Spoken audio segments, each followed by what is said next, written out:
अस्सलाम वालेकुम रहमतुल्लाह। भाई मई जून 2022 variant 2 question number 5 soul trader का एंड कंपनी का एक सवाल है, इसको देखते हैं इंशाल्लाह हल करते हैं। आ जाए। कह रहा है the trial balance of M limited at 30 November 2021 was as follows. Okay भाई, कि एम लिमिटेड भाई उसका ट्रायल बैलेंस 30 नवंबर 2021 को ये है, सारी चीज़ें गिवन है, revenue, inventory, purchases and X Y Z, ये सारी चीज़ें आपके पास गिवन है। कुछ एडजस्टमेंट्स भी गिवन है, कुछ एडिशनल इन्फॉर्मेशन भी गिवन है। तो पहले तो एडिशनल इन्फॉर्मेशन को हल करते हैं एंड देन फिर इनकम स्टेटमेंट बनाने का बोला है, तो इनकम स्टेटमेंट को सॉल्व करते हैं। आ जाए। Inventory at 30 November 2021 was valued at 12,830 rupees. Obvious सी बात है, 30 नवंबर 2021 साल भी खत्म हो रहा है, नवंबर 2021, तो इसका मतलब ये वाली सारी इन्वेंट्री हो गई क्लोजिंग इन्वेंट्री। और आपको ये बात मैंने पहले ही बताई हुई है कि भाईजान क्लोजिंग इन्वेंट्री जो है वो इनकम स्टेटमेंट में जाती है, एसओएफपी में भी जाती है, मगर यहाँ पर एसओएफपी बनाने का नहीं बोला है, तो इनकम स्टेटमेंट में कॉस्ट ऑफ सेल वाले सेक्शन में आ जाएगी। आते हैं दूसरी वाली पे। Depreciation on equipment is to be charged at 25% per annum per year using RBM reducing balance method. और रिड्यूसिंग बैलेंस मेथड बोलता है कि भाई डेप्रीसिएशन लगाओ नेट बुक वैल्यू पे, हमें डेप्रीसिएशन लगानी है अपने इक्विपमेंट पे आरबीएम लगा के, रिड्यूसिंग बैलेंस मेथड लगा के। तो इक्विपमेंट की पहले तो कॉस्ट देखते हैं। इक्विपमेंट की कॉस्ट दी हुई है 40,000 रुपये, ये आपके सामने। Equipment at cost 40,000, provision for depreciation 17,500। तो आरबीएम मुझे कहता है कि पहली तू पुरानी वाली पुरानी कॉस्ट से पुरानी वाली डेप्रीसिएशन माइनस कर दे और मुझे नेट बुक वैल्यू के बताओ कि यार नेट बुक वैल्यू में इतनी, ये नेट बुक वैल्यू पे डेप्रीसिएशन लगाओ कि जो आज की मार्केट वैल्यू उस पर डेप्रीसिएशन लगाओ। तो मैं पहले 40,000 माइनस 17,500 करूंगा। तो ये मैंने एडजस्टमेंट सॉल्व की है, देखें 40,000 में से मैं 17,500 माइनस करूंगा तो मेरे पास आएगी नेट बुक वैल्यू। अब मैं नेट बुक वैल्यू पे 25% की डेप्रीसिएशन लगाऊंगा, तो मेरे पास आंसर आएगा 5625, जो कि इस साल की डेप्रीसिएशन है। This is the depreciation expense for the year, और ये रिकॉर्ड हो जाएगा इनकम स्टेटमेंट में। अब जरा गौर से देखिएगा, इस साल का डेप्रीसिएशन है 5625, ये लिखा हुआ। पुराने सालों की चलती हुई आ रही है 17,500, ये मैंने हाईलाइट किया हुआ है। तो अब एसओएफपी में 17,500 तो आएगा ही आएगा, मगर इस साल का 5625 भी दोनों का प्लस होके एक साथ आ जाएगा कि टिल डेट इतनी डेप्रीसिएशन हो चुकी है। तो 23,125 basically it is a total depreciation which is known as accumulated depreciation, and ये एसओएफपी में आ जाएगा। तो टोटल डेप्रीसिएशन जो है वो एसओएफपी में आती है, जो कि होती है अक्यूमुलेटेड डेप्रीसिएशन, जिसमें इस साल की ऑलरेडी शामिल होती है। तो ये दूसरी एंट्री थी, ये मैंने लिख दिया इनकम स्टेटमेंट में, और एसओएफपी में कौन कौन से एलिमेंट्स आएंगे। अब आते हैं तीसरी वाली पे। तीसरी वाली बहुत बचकाना entry, accrued operating expense at 30 November 2021 were 415, यानी कि आपके ऑपरेटिंग एक्सपेंस हो गए अक्रूड। अक्रूड का मतलब मजीद और देने के। तो आते हैं चेक करते हैं अक्रूड एक्सपेंसेस किधर है। ये रहे ऑपरेटिंग एक्सपेंस 12,920, उसमें मैं प्लस कर दूंगा 415 के, इतने तो देने मगर 415 मजीद और भी देने, तो 12,920 प्लस 415, 12,920 प्लस 415, तो जो अमाउंट आएगी वो मैं लिख दूंगा। अब याद रखिएगा, हर कहानी के दो पहलू हैं। तो ये आपने ऑपरेटिंग एक्सपेंस में ये दोनों अमाउंट को प्लस कर दिया, मगर ये 415 जो है, ये 415 आपके ऊपर अक्रूड है, which means that it is a liability, और ये आपका एसओएफपी में भी जाएगा करंट लाइबिलिटी के सेक्शन में। बनाने नहीं कह रहा, मगर मैं फिर भी बता रहा हूँ कि व्हाट इफ, याद तो नहीं चाहिए मैडम बंदे को सारी चीज़ें। तो 415 जो है आपकी लाइबिलिटी है, और वो एसओएफपी में करंट लाइबिलिटी में चली जाएगी। क्यों? क्योंकि आप पर अक्रूड है, दैट यू हैव टू पे पर्टिकुलर अमाउंट ऑफ मनी। चले आ जाए आगे देखते हैं। बिल्कुल बचकाना एंट्री, फोर्थ वाली एंट्री क्या बोली, रेंट इंक्लूड्स, खतरनाक एंट्री है ये, पहले भी एंट्री हम कर चुके हैं, इस तरह की एंट्री करके आ चुके हैं। तो इसकी दो अप्रोच है, मैं दो अप्रोच से करवाता हूँ। बच्चा जो है थोड़ा सा जहीन आदमी है, तो जहीन आदमी के लिए भी एक अलग चीज़, अलग तरीका है, और जो है थोड़ा सा नॉर्मल एवरेज है उसके लिए भी अलग तरीका है। आ जाए। Rent include the payment of 2250 for 3 months from 1 October 2021 to 31 December 2021। याद रखना, मैंने बताया कि हमारा साल खत्म हो रहा है 30 नवंबर 2021 को, यानी कि नवंबर का पूरा महीना आ रहा है। मैंने यहाँ पर 3 महीने की जो रेंट की पेमेंट है वो 3 महीने की, एक की अक्टूबर की, नवंबर की एंड दिसंबर की, मगर सर मेरा साल खत्म हो रहा है नवंबर में, मेरा साल खत्म हो रहा है नवंबर में, तो ये दिसंबर की मैंने अभी से पे कर चुका हूँ, जो कि मेरे अगले साल की है। तो ये दिसंबर की जो पेमेंट है वो एडवांस की पेमेंट है भाई। टोटल जो मैंने 3 महीने की पेमेंट की है वो है 2250।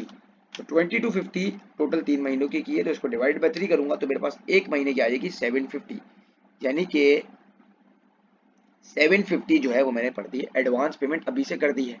अब जरा गौर से देखिएगा, मैं इस कहानी की तरह रुख खोलता हूँ। रेंट एंड रेट्स के अमाउंट पे है, रेंट एंड रेट्स के अमाउंट है 12,460, तरीका बहुत आसान है, करके दिखा देता हूँ। 12,460 रेंट एंड रेट्स की अमाउंट थी, तो यहाँ लिखता हूँ रेंट एंड रेट्स।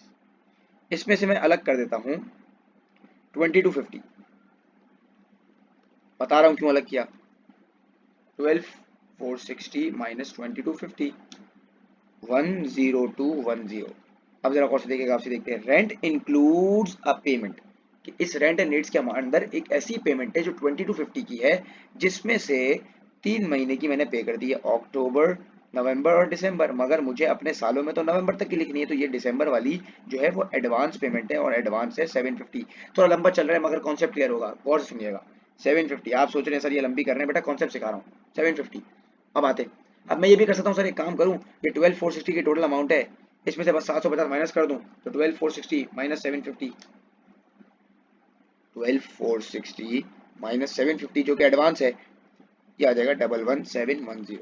ये अमाउंट लिख दूं डायरेक्ट डायरेक्ट, ये अमाउंट बिल्कुल सही है। अब यही अमाउंट लाके दिखाऊंगा। अब देखें, ये जो 10,210 वाली अमाउंट है, इसको तो हमने छेड़ना ही नहीं है, तो ये तो एज इट इज आएगी। मगर यहाँ पर अब कौन सी अमाउंट आएगी, क्या ये वाली आएगी, ये वाली 750, या ये अक्टूबर नवंबर की आएगी 750 750, यानी कि 1500 ही आएगी। जी भाई, ऑब्वियस बात है सर 1500 आएगी, क्योंकि भाई ये इस सालों की है और ये अगले साल की है। तो अब अगर मैं 10210 में ये 1500 उठा के प्लस कर दूं, 10210 प्लस 1500, तो हमारा आंसर हो जाएगा भाई 11710। आपके सामने है भाई, कॉन्सेप्ट की बात है। बात ये, कहानी के ना दो पहलू हैं, तो मैंने दोनों पहलू समझा दिए। जिस तरीके से आपको समझ आए वैसे जो है आपको ये तरीके का सिखाया होगा, मगर ये तरीके से भी अगर आप सोचो तो इस तरीके से भी आंसर हो रहा है भाई। ठीक है, चलें। तो ये 11710 ये आपकी अमाउंट चली जाएगी इनकम स्टेटमेंट में, और ये 750 जो है बेसिकली ये आपने एडवांस पे कर दिया है, तो इसका मतलब ये है कि ये एसओएफपी में करंट एसेट के सेक्शन में चले जाएगा। चले भाई, ये एंट्री भी हो गई है। आगे आते हैं, फिर वो आगे बढ़ाते हैं। अब क्या बोला है पांचवी एंट्री में, the provision for doubtful debt is to be set at 4% of trade receivable, कि भाई प्रोविजन लगाओ 4% का ट्रेड रिसीवेबल्स पे। ठीक है भाई, पहले मैं चेक कर लूँ कोई मेरे पास बैड डेट वगैरह तो नहीं है, कोई बैड डेट नहीं है। आ जाए, ट्रेड रिसीवेबल की अमाउंट देखें 9,800, 9,800 पे मैं डायरेक्ट डायरेक्ट लगा दूं 4% का रेट, और फिर कंपेयर करूंगा कि हाँ भाई पिछले साल से इंक्रीज हुआ डिक्रीज हुआ। 9,800 मल्टीप्लाई बाय 4%, विच इज 392। इस साल का आ गया 392। जरा देखना, इस साल का ये प्रोविजन है। इस साल का प्रोविजन कहाँ जाता है सर, एसओएफपी में जाता है। एसओएफपी में ट्रेड रिसीवेबल से माइनस होता है, सब बता चुका हूँ। ट्रेड रिसीवेबल से डिडक्ट होता है, क्योंकि ये इस साल का प्रोविजन है। चलें आ जाए, अब ये 392 इस साल का है, पुराने सालों का क्या है, पुराने सालों का दिया हुआ है 295। जरा गौर से देखिएगा, 392 इस साल का है, पुराने साल का है 295। तो ऑब्वियस बात है सर इंक्रीज हुआ, कि पिछले साल था 295, 97 का हो गया इंक्रीज इन प्रोविजन। और ये इंक्रीज इन प्रोविजन अच्छी बात नहीं है कि शक में इजाफा होना, इसका मतलब अब 97 मजीद मुझे पैसे डॉलर्स नहीं मिलेंगे। तो increase in provision basically income statement में एक्सपेंस के सेक्शन में आएगा, क्योंकि ये अच्छी बात नहीं है। 295 प्रीवियस ईयर का था, मैं यहाँ लिख देता हूँ, प्रीवियस ईयर का था, और ये इस साल का था 392। तो आप खुद देख रहे हैं इंक्रीज है भाई, 295 पिछले साल का, 392 इस साल का। सर इंक्रीज है, increase in provision basically expense है, डिक्रीज इन प्रोविजन इनकम है। ये पूरा एक कॉन्सेप्ट मैंने क्लास में बनाया था। तो ये पांचवी एंट्री भी हमारी यहाँ पर हल हो जाती है। अब आगे आते हैं, और कोशिश करिएगा कि पहले आप जो है ना एंट्री हल करेगा, एंट्री हल करने के बाद जो है इसके बाद आप एडजस्टमेंट करेंगे, इसके बाद जो इनकम स्टेटमेंट वगैरह बनाएंगे तो ज़्यादा बेहतर हो जाएगा। चलें आगे बढ़ते हैं।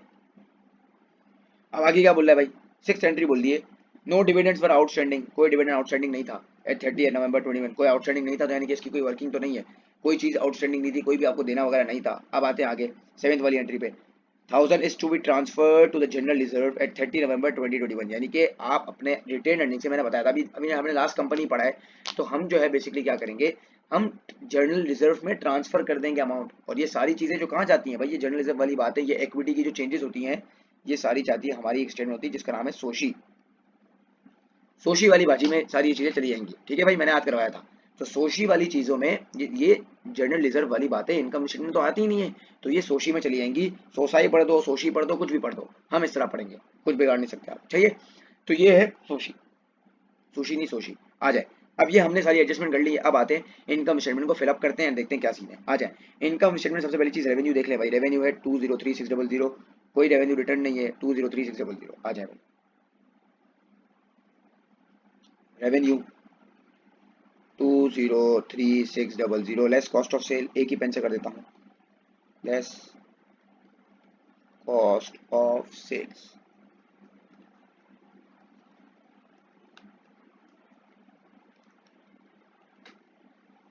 ओपनिंग इन्वेंट्री, मैं शॉर्ट लिख रहा हूँ, आप पूरा लिखिएगा। ओपनिंग इन्वेंट्री कितने की है भाइयों? ओपनिंग इन्वेंट्री दी हुई है 12945, 12945 की इन्वेंट्री दी हुई है, 12945। चले भाई ऐड करते हैं सर परचेजेस। परचेजेस में कोई एडजस्टमेंट नहीं थी, नहीं थी। परचेजेस ऐड करते हैं एंड परचेजेस की अमाउंट है, अल्लाह आपका भला करे, 143,750। चले भाई 143,750। चलें, अब कोई कैरेज वगैरह तो नहीं है, चेक कर लेते हैं। परचेज रिटर्न भी नहीं है, रेवेन्यू भी हो गया, इन्वेंट्री भी हो गई, परचेजेस भी हो गया, कोई परचेज वर्चेज कुछ भी नहीं है, तो डायरेक्ट क्लोजिंग इन्वेंट्री को मैच करते हैं 12,830, 12830 which is a closing inventory less closing inventory. आप लोग पूरा लिखेंगे, मैं थोड़ा शॉर्ट फॉर्म में लिख रहा हूँ, वक्त की कमी। चले आए तो 12945, 143,750, इन सबको प्लस करते हैं, 12945 प्लस 143,750 माइनस 12830। आपका आंसर आ गया 143,865। इसको माइनस करेंगे हम सेल से, 203,600, 59735, 59735 basically it is the gross profit. चलें भाई, ग्रॉस प्रॉफिट तो हमारा आ गया 59735, यहाँ लिख देते हैं ग्रॉस प्रॉफिट, खूबसूरत सी राइटिंग में ग्रॉस प्रॉफिट। आते हैं भाई, चेक करते हैं आगे कोई अदर इनकम तो नहीं है भाई। Other income, other income, other income कोई भी नहीं है। हेडिंग डालते हैं लेस एक्सपेंसेस की, लेस सारे ऑपरेटिंग एक्सपेंस जो हैं वो सारे लिख दूंगा, आ जाएं। अब एक्सपेंसेस में सबसे पहली चीज याद रखिएगा, एक्सपेंसेस में जो सबसे पहले आप जो लिखेंगे वो सारे वो वाले एक्सपेंस लिखेंगे जो बेसिकली आपने एडजस्ट किए। मैं करें जो एडजस्ट एडजस्ट सारी जो चीजें एडजस्ट की हुई हैं वो सारे एक्सपेंस पहले लिख देंगे, फिर बाकी बकिया जो बच जाएंगे वो लिख देंगे, ताकि ये चैप्टर क्लोज हो जाए इसका, कि ये फिर बाद में जो है ना परेशान करता है। तो पहले एक्सपेंसेस सारे जो किए हुए ना एडजस्ट वो उठाओ और जहाँ फिट करो, बस सिंपल सी बात है, आ जाए। तो एक्सपेंसेस को उठाते हैं एंड देन फिट करते हैं। तो सबसे पहले एक्सपेंसेस कौन सा है सर? ये डेप्रीसिएशन वाली वर्किंग थी, तो डेप्रीसिएशन में भी एक्सपेंस है। कितने का एक्सपेंस है? 5625। ये देखें स्टार बना रहा हूँ, 5625 basically is a depreciation expense. 5625 depreciation expense, EXP पूरा लिखेंगे आप। चलें भाई आ जाए, ये लिख दिया sir. Rent and rates, rent and rates कितना लिखूंगा सर? 11710। रेंट एंड रेट्स आपको पता है इसकी वर्किंग क्या है? Rent and rates 11710, rent and rates हो गया 11710। देन आ जाए, रेंट एंड रेट्स की वर्किंग हो गई, एक सेकंड यहाँ लिख दूँ, 3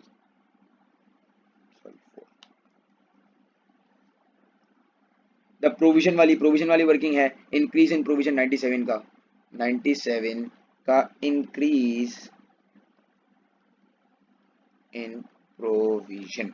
चलें अब देखते हैं एक अक्रूड वाली एंट्री बाकी है हमारी, अक्रूड वाली ये रही, अक्रूड ऑपरेटिंग एक्सपेंस। पहले तो ऊपर चेक कर लेते हैं क्या है, हमने रेंट एंड रेट्स लिख दिया, ऑपरेटिंग एक्सपेंस नहीं लिखा है, तो ऑपरेटिंग एक्सपेंस 1290 प्लस 415 हो जाएगा क्योंकि मजीद अक्रूड थे, तो 12920 प्लस 415 विच इज 11335, 11335 ये हो गए ऑपरेटिंग एक्सपेंस। वेजेस भी हमने नहीं लिखा है तो वेजेस भी लिख देते हैं, कोई एजेस की एडजस्टमेंट नहीं है, बस उठा के आप पोस्टिंग कर रहा हूँ, कुछ नहीं, कुछ नया काम नहीं कर रहा। ऑपरेटिंग वेजेस एक्सपेंस भी हो गए, वेजेस 24380, जी नहीं 24380। कुछ ऐसी चीज़ एक बार जरा इसके मैं स्कैन कर लूँ कि कोई भी चीज़ बाकी तो नहीं है। वेजेस भी हो गई है, इक्विपमेंट वगैरह वो सारी चीज़ें वहाँ आ जाएंगी और ये सारी चीज़ें यहाँ आ जाएंगी, तो कुछ भी टेंशन वाली बात नहीं है, सब मैं लिख चुका हूँ। तो अब आते हैं कि टोटलिंग करते हैं एक्सपेंसेस की, फिर माइनस करते हैं। आ जाए 5625 प्लस 11710 प्लस 97 प्लस 13335 प्लस 24380, 55147। बिल्कुल सही चल रहे हैं, बिल्कुल सही चल रहे हैं, 55147। उसको माइनस कर देंगे जीपी में से, तो हमारे पास अमाउंट आ जाएगी एक्सपेंस उसकी, नेट प्रॉफिट की, 4588 is basically the net profit, यानी कि प्रॉफिट फॉर द ईयर। तो इस बच्चों वाली चीज के एग्जामिनर ने आपको 7 मार्क्स दे दिए, जो कि हमारा रिवायती डायलॉग कि भाई मुफ्त के मार्क्स, समझ आ गए यहाँ तक बात। तो ये 7 वाली, ये 7 मार्क्स आपको यहाँ तक मिल चुके हैं। याद रखिएगा ये वर्किंग अगर हमने कर ली है तो हमारे लिए आगे बहुत सारी चीज़ें आसान हो जाएंगी। अगर वर्किंग में हम जो है थोड़ी डंडी मारेंगे कि यार बाद में कर लेंगे, ये कर लेंगे, वो कर लेंगे, तो मामला आगे मुश्किल हो सकती है। तो वर्किंग करेंगे, अपने आप को आसानी दिलाएंगे, रिलीफ देंगे, और ये वाली एंट्री को उठा के बस पुटिंग करेंगे ताकि, और कैलकुलेटर चलाएंगे ताकि हमारा आंसर आ जाए। 4588 हमारा आ गया। अब नेट प्रॉफिट। अब आइए statement of changes in equity बना रहा है, तो ये बिल्कुल ताजी ताजी पड़ी है, फ्रेश है, तो याद होगी। स्टेटमेंट ऑफ चेंजेस, जिसको हम प्यार से मोहब्बत से बोलते हैं, इसको इससे मोहब्बत है हमारी, वो बोलते हैं सोशी। सोशी कहते बोलते हैं SOCIE। सोशी बनानी है for the year ended 30 November 2021। अब आप ये देखें कि 1 दिसंबर 2020 यानी कि ये है 30 नवंबर 2021। तो ये वाला जो सीन है आपको क्लोजिंग के लिए बनानी है, और ये जो आपके पास चीज दी हुई है ये ओपनिंग की इन्फॉर्मेशन दी हुई है। ये बोल रहा है कि भाई ओपनिंग का कोई बैलेंस पड़ा हुआ है, अगर अगर है तो लिख के दे दो। तो इसका मतलब ये बैलेंस BD की बात कर रहा है। चेक करते हैं ऊपर, अगर कोई चीज पड़ी होगी तो लिख देंगे। अच्छा याद रखिएगा यहाँ पर ऑर्डिनरी शेयर कैपिटल है, जनरल रिजर्व है और रिटेन अर्निंग है। ये क्या क्या होते हैं, किस तरह होते हैं, सब बताया हुआ है मैंने, मगर यहाँ प्रेफरेंस नहीं है। सवाल में प्रेफरेंस नहीं है तो यहाँ पर भी नहीं है भाई, सिंपल सी गेम है। अब आते हैं ऑर्डिनरी शेयर कैपिटल मेरे पास कितने पड़े हुए हैं साल के शुरू में। ऑर्डिनरी शेयर कैपिटल पड़े हुए हैं 20,000 रुपए के, ये रहा आपके सामने स्क्रीन पे 20,000। फिर 3,000 के पड़े हुए जनरल रिजर्व, ये लें जी, मैं लिख देता हूँ 20,000। 3,000 के पड़े हैं जनरल रिजर्व साल के ओपनिंग में, ट्रायल बैलेंस में दिए हुए हैं। देन रिटेन अर्निंग्स दी हुई हैं 2037 लिख देते हैं भाई, लिख दिया 2037। अब जरा गौर से देखिएगा बेटा, ये सारी चीजें आपके पास कैपिटल पड़ा होता है, ये सारी एक्विटीज पड़ी हुई थी बेटा। अब अगले साल आप इसने इस साल आपने इनकम स्टेटमेंट बनाई है, इनकम स्टेटमेंट से प्रॉफिट भी निकला है। क्या ये प्रॉफिट, क्या ये प्रॉफिट आपकी इक्विटी यानी कि आपके कैपिटल को बढ़ाएगा? सर ऑब्वियसली बढ़ाएगा, बेसिक सवाल है। तो मेरी ये जो मेरा जो ये प्रॉफिट निकला है, ये प्रॉफिट मेरी इक्विटी को बढ़ाएगा और इक्विटी को मेरी बढ़ाएगा, प्लस करेगा। तो यहाँ पर अब मैं सबसे पहली आइटम जो लिखूंगा वो ये लिखूंगा कि add profit for the year. आपको पता है प्रॉफिट फॉर द ईयर क्या है, नेट प्रॉफिट। अब ये profit for the year ordinary share capital में जाएगा। ऑर्डिनरी शेयर में तो वो सारे ऑर्डिनरी शेयर वाली बातें होंगी। क्या जनरल रिजर्व में जाएगा? नहीं सर, इन दोनों में नहीं जाएगा, रिटेन अर्निंग में जाएगा। कि ये पैसा जो है ये मैंने उठाया, ये कमाया, ये मैंने अपनी अर्निंग्स में डाल दिया। ये कितना कमाया था मैंने? 4588, आपके सामने स्क्रीन पे 4588 मेरा प्रॉफिट है, और ये मेरी रिटेन अर्निंग को बढ़ा देगा। अब ये टोटल मैं सबसे एंड में करूंगा। चले भाई, ये समझ आ गया यहाँ तक। अब जरा आगे आइएगा, अब आगे आइएगा जरा देखते हैं। हमने कुछ डिविडेंड वगैरह भी पे किए होंगे साल में, कुछ पैसे रिटेन अर्निंग से उठा के अपने गले में डाले होंगे, यानी कि जनरल रिजर्व में डाले होंगे, और जो मैंने समझाया था, एग्जांपल दी थी। तो कुछ ऐसी भी हरकतें की होंगी, आ जाए वो हरकतें जरा देख लें। ये देखें, dividend paid on ordinary shares. Ordinary shares जो हमारे शेयर होल्डर्स थे, उनको हमने डिविडेंड पे किया 1600 रुपए का भाई। डॉलर्स है बेसिकली, $1600 का हमने उसको डिविडेंड पे किया। $1600 का जब हम डिविडेंड पे करेंगे तो सर हमारी इक्विटी होगी माइनस, क्योंकि पैसा जा रहा है, सिंपल सी गेम है। तो यहाँ पर लिखूंगा लेस डिविडेंड पेड। जरा देखिएगा, और बस प्लस माइनस का गेम है। बच्चे इतना मुश्किल लेते हैं कि कंपनी बहुत मुश्किल है, कुछ नहीं है भाई, 2 क्लास है। Less dividend paid. अच्छा सर, अब डिविडेंड जब पे करूंगा, और ये डिविडेंड पे कर रहा हूँ ऑर्डिनरी शेयर्स वालों को, ठीक है, प्रेफरेंस तो है ही नहीं इसमें, तो क्या कहाँ से माइनस होगा? मेरी अर्निंग से माइनस होगा, मेरी रिजर्व से माइनस होगा, या मेरे ऑर्डिनरी शेयर कैपिटल से माइनस होगा? सर ऑब्वियस बात है भाई, मैं पैसे दे रहा हूँ अपनी जेब से, अपनी अर्निंग से, तो मेरी अर्निंग से माइनस हो जाएगा। और ये कितने थे पैसे? 1600, 1600 माइनस हो जाएगा यहाँ पर। चलें, ये भी हो गया। उठा के पोस्टिंग करनी है, प्लस माइनस करना है, और कुछ मसले वाली बात नहीं है। अब आ जाए और कोई ऐसी चीज जो बाकी है मेरे जहन में, अगर आ रही है तो देख लेते हैं, एक बार ऊपर से देख लेते हैं। कुछ नहीं, चलें, ये हमने ये लिख दिया, इसको जरा टिक मार दें। Ordinary share capital, general reserve, retained earning और dividend paid on ordinary shares. अब आते हैं, आपने जरा एडजस्टमेंट देखी होगी, आखिरी वाली 6th वाली एडजस्टमेंट थी, 7th वाली एडजस्टमेंट थी कि 1000 is to be transfer to the general reserve. कि आप 1000 रुपए जो है जनरल रिजर्व में ट्रांसफर कर दोगे, अपनी जेब से जो पैसा है, अपने जो कमाया पैसा जो जेब में है अभी फिलहाल कंपनी के, वो उठाओगे और वो अलग से डब्बे में, अलग से गले में डाल दोगे। तो यानी कि यहाँ पर लेस, या फिर लेस ना लिखूं क्योंकि ट्रांसफर टू जनरल रिजर्व। अब ये चीज गौर से समझिएगा बेटा, आप रिटेन अर्निंग से पैसा उठाओगे, जरा गौर से, रिटेन अर्निंग से एक ये समझे, ये पैसा है, मैंने यहाँ से पैसा उठाया और ये दूसरे सेक्शन में डाल दिया। तो यहाँ से ये रिटेन अर्निंग है, ये रिटेन अर्निंग से पैसा हुआ कम, तो मैं यहाँ से कर दूंगा माइनस। कि रिटेन अर्निंग से पैसा जा रहा है और जाके आ रहा है, एक डब्बे में आ रहा है, एक नए डब्बे में जो है जनरल रिजर्व का डब्बा। तो जनरल रिजर्व में ये प्लस हो रहा है, तो जनरल रिजर्व में 3,000 पहले पड़े हुए थे, 1000 रुपए और ट्रांसफर कर दिए, तो ये हो गया 4000 टोटल इसका हो गया। तो ये इसकी एंट्री होगी, ट्रांसफर टू जनरल रिजर्व। आपने ये पूरा लिखना है, जगह की कमी एंड वक्त की कमी, सही है, आपने ये पूरा लिखना है। बस ये सारी चीजें हो गई, जितनी लाइनें दी हुई थी हमने उतनी फिट कर दी और कुछ नहीं है, 5 मार्क्स मिल गए। अब हम टोटल करते हैं, तो अब ये देखेंगे कि ये वाली लाइन का पूरा टोटल करेंगे और यहाँ लिखेंगे, तो 20,000 जो है इसका पूरा टोटल 20,000 ही बनेगा। जरा ब्लैक से करें अच्छे खूबसूरत कलर से, तो 20,000 इसका हो जाएगा 3,000 प्लस, ये देख लें मैं यहाँ एरो बनाता हूँ ताकि आपको समझ आ जाए, 3,000 प्लस 1,000 विच इज 4,000। अब इसको जरा देखते हैं, 2037 प्लस 4588 माइनस 2600, 4025। अब जरा गौर से देखिएगा, अब ये जो टोटल है वो कैसे आएगा, इन सबको टोटल करेंगे भाई और ये टोटल आ जाएगा इस तरह, हाईलाइट कर रहा हूं मैं, इन सबको ऐसे टोटल करेंगे, हॉरिजॉन्टली इधर ऐसे टोटल करेंगे, फिर वर्टिकल टोटल करेंगे इस तरह, 20,000 प्लस 3,000, 23,000, 23 प्लस 2037, 25037, 25037, ये तो 4588 ही आएगा क्योंकि इस सवाल में एक ही है, ये 1600 ही लेस हो जाएगा। फिर ये इसमें क्या, अच्छा यहाँ देखें कोई इफेक्ट आएगा यहाँ पर, क्योंकि यहाँ पर दो चीजें कि यहाँ से 1000 निकल रहा है और यहाँ 1000 जा रहा है, तो प्लस 1000 माइनस 1000, तो प्लस 1000 माइनस 1000 अभी मैथ्स का पेपर देख के आए, तो आंसर इसका 0 हो जाएगा, तो यहाँ पर कुछ भी नहीं आएगा, तो यहाँ पर लिखता हूँ डैश। अब मैं इसको प्लस करता हूँ और इसका आंसर निकालता हूँ 25037, अब मैं ऐसे प्लस कर रहा हूँ। अब जरा गौर से देखिएगा मैजिक, 25037 प्लस 4588 माइनस 1600, मेरा जो अमाउंट आ रहा है, जो मैं इन तीनों को चीज़ों को प्लस कर रहा हूँ, जो मैं टिक मार देता हूँ, इनका अमाउंट बन रही है 28025, जो कि मैं यहाँ लिख दूंगा टेक्निकली तो। मगर आप ये भी देखें कि बेटा ये तीन चीज़ें भी तो हैं सर, अगर मैं इन तीन चीज़ों को ऐसे मैं हॉरिजॉन्टली अगर मैं प्लस करता हूँ और इन सबको ऐसे प्लस करता हूँ, तो मेरा आंसर क्या यही बनना चाहिए दोनों तरफ से, ऑब्वियसली यही बनना चाहिए।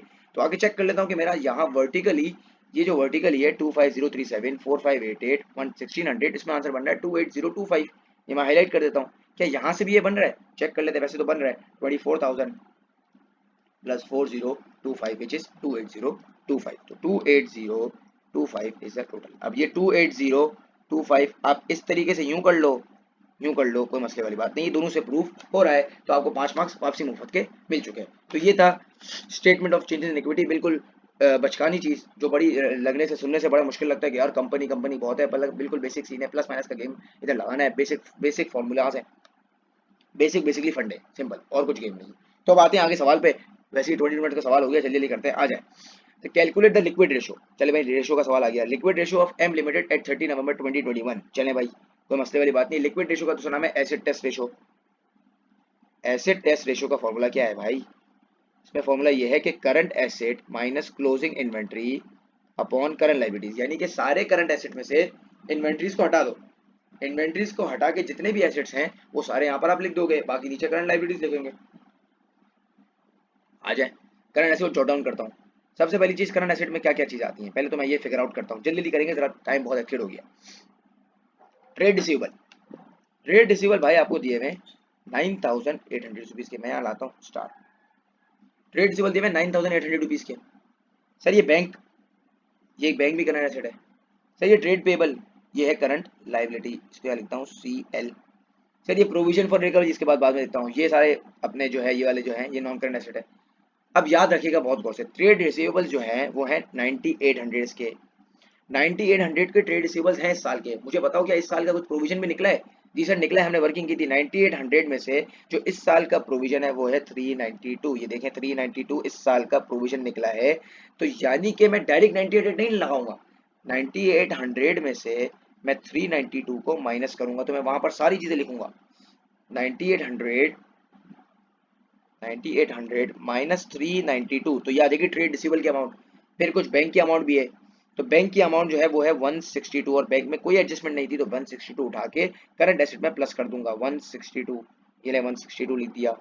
आगे कोई करंट एसेट बचा हुआ है, जरा एक बार गौर से देख लेते हैं हम, ताकि कोई तकलीफ ना हो आपको। एक ये भी याद होगा भाईजान कि यहाँ पर एक आपने एडवांस पे कर दिया था एक्सपेंस को, एडवांस, ये देखिए मैंने यहाँ लिखा हुआ है एडवांस पे कर दिया है, और ये एडवांस कितने का पे किया है सर? 750 का पे किया, ये कहाँ जाएगा? करंट एसिड में, तो करंट एसिड में 750 भी प्लस होगा। याद रखना, मैंने वही बात है, कोई हमारा वही डिवाइडेड डायलॉग है, कान आंख नाक दांत सब कुछ जिस्म के सब आज़ा खुले रखने, कि हर चीज यहाँ पर कनेक्टिंग है। तो आप यहाँ पर कुछ कोई भी चीज भूल नहीं सकते, एक एक चीज दिमाग में ना अपना हाजिर और नाजिर रखना है अपने आप को। आ जाए 4750 को मैं यहाँ पर प्लस कर देता हूँ, और कुछ भी नहीं है, आप भले चेक कर लें, कोई ऐसे मसले वाली बात नहीं है। अब आते हैं ट्रेड पेबल्स। ट्रेड पेबल्स ये है 111585, तो नीचे लिखूंगा 111585, 111585। ठीक है, आ जाए अब आगे देखते हैं और क्या क्या चीजें गिवन है बेटा। 111585 मैंने 3 1। ठीक है, अब आते हैं कोई और करंट लाइबिलिटी हो। आपको याद है बेटा अक्रूड हो गया था, एक चीज आपको अक्रूड हो गई थी, यानी कि आपको मजीद देने थे 415 रुपीज। ये देख लें 415 रुपीज अक्रूड था, और अक्रूड जो है आपकी लाइबिलिटी को बढ़ाएगा, या अक्रूड जो है करंट लाइबिलिटी में आएगा। तो ये मैंने कहानी के 2 रुख बताए थे 450। और देख लेते हैं और कुछ तो नहीं है, बैंक ओवरड्राफ्ट वगैरह है। वैसे तो बैंक पॉजिटिव में था तो ओवरड्राफ्ट तो हो नहीं सकता, मगर फिर भी एक बार जरा नजर घुमा ले। ट्रेड पेबल्स हो गए, टिक मार देते हैं। ट्रेड पेबल्स बैंक हो गया, ट्रेड रिसीवेबल्स हो गया, इक्विपमेंट वाला है तो हमारा हिसाब किताब है ही नहीं इधर, और बाकी सारी चीजें हो गई। एडजस्टमेंट में भी एक बार जरा नजर घुमा लेते हैं, डेप्रिसिएशन वगैरह, अक्रूड वगैरह, ये सारी चीजें हो गई हैं, तो कोई मसले वाली बात नहीं। तो मैंने सारी चीजें लिख दी हैं।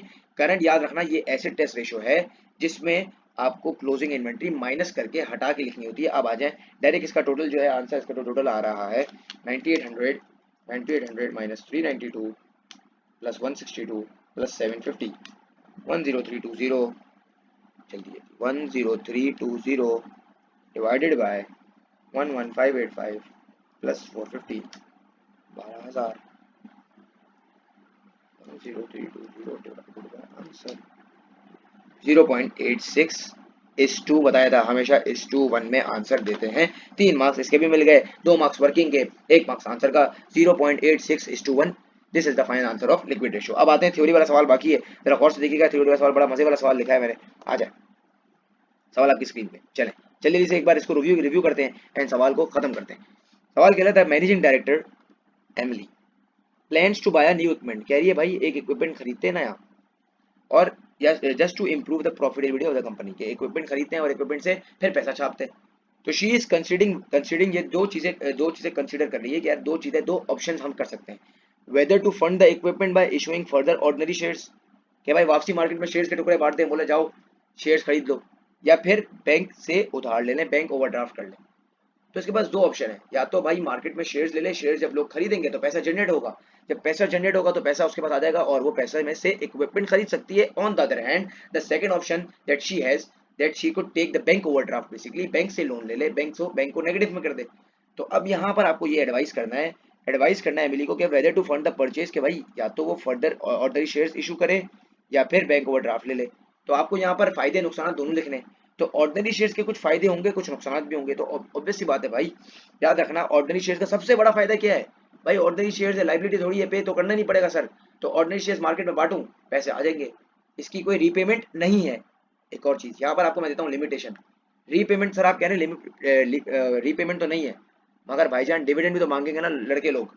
तो याद रखना यहाँ पर इसकी लिमिटेशन अभी रुकेंगे, जरा लिखेंगे। आप क्या लिखोगे, the shares would not have to be repaid, के सबसे पहला एडवांटेज का ये हो गया कि इसको रीपे नहीं करना पड़ेगा। मैं कंपेयर कर रहा हूँ बैंक लोन से, याद रखिएगा, मैं कंपेयर कर रहा हूँ बैंक ओवरड्राफ्ट से। तो the shares would not have to be repaid, shares को मुझे रीपे नहीं करना पड़ेगा। On the other hand bank overdraft मेरी लाइबिलिटी है तो मुझे इसको रीपे करना पड़ेगा। अब इसका ये तो एडवांटेज हो गया। आप डिसएडवांटेज देखेंगे भाई, याद रखना ज्यादा शेयर होल्डर हो जाएंगे। ज्यादा शेयर होल्डर मीन्स ओनरशिप हो जाएगी डिस्ट्रीब्यूट। ओनरशिप डिस्ट्रीब्यूट का क्या मतलब है कि भाई जो पुराने वाले हैं, एग्जिस्टिंग वाले, उनकी औकात थोड़ी सी कम हो जाएगी, दे मे लूज सम कंट्रोल। एक और चीज मैंने आपको देखो यहाँ पर लिख भी दिया है, दे हैव टू पे द डिविडेंड। तो ये भी इसके कुछ फायदे नुकसान मैंने लिख दिए। 5 मार्क्स का सवाल है। अब बैंक ओवरड्राफ्ट, अब बैंक ओवरड्राफ्ट के मुझे कुछ फायदे नजर नहीं आ रहे कि बैंक ओवरड्राफ्ट में क्या फायदे होंगे, बस कैश हाथ में आ जाएगा, सिंपल। तो बैंक ओवरड्राफ्ट के ज्यादा नुकसान आता है कि भाई बैंक ओवरड्राफ्ट में आपको इंटरेस्ट भी पे करना पड़ेगा भाईजान, अमाउंट भी देनी है, इंटरेस्ट भी देना है, सही है। दूसरा ये है कि बैंक आपको, वही आपका बैंक पुप्पी का बेटा तो नहीं है, बैंक बोलेगा यार आप मेरे बहुत अच्छे लग रहे हो, आप मुझे खूबसूरत लग रहे हो, ये लोन ले लो। बैंक ऐसे तो नहीं करेगा। तो बैंक बेसिकली आपसे कुछ सिक्योरिटी रखेगा, तो सिक्योरिटी ऑब्वियस बात है, अगर आपने पे नहीं कर पाए तो सिक्योरिटी आ जाएगी रिस्क पे। तो भाईजान जितना रिस्क है उतना इश्क है, वही वाली बात है ना। तो ये कुछ के एडवांटेज डिसएडवांटेज थे, मगर बैंक ओवरड्राफ्ट में मुझे कोई एडवांटेज नजर आ ही नहीं रहा। बस एक एडवांटेज ये कि भाई पैसा आ जाएगा। तो ये एडवांटेज तो मतलब सही है, मतलब इतना कोई खास वो नहीं था, मतलब हैवी नहीं था जो जाके एग्जामिनर को डायरेक्ट जाके लगे कि हाँ यार ये क्या, ये तो बेसिक बातें लिख रहा है बच्चा। अब आ जाए, 1 मार्क्स आ गया रिकमेंडेशन का, दो मार्क्स उसके आ गए। अब आते हैं recommendation. According to my perspective, according to my POV point of view, Emily should consider the first option. Emily जो है वो फर्स्ट ऑप्शन पे जाए, फर्स्ट ऑप्शन पे जाए, यानी कि फर्स्ट ऑप्शन का मतलब कि ऑर्डिनरी शेयर्स को डिवाइड कर दे। इससे फायदा क्या होगा,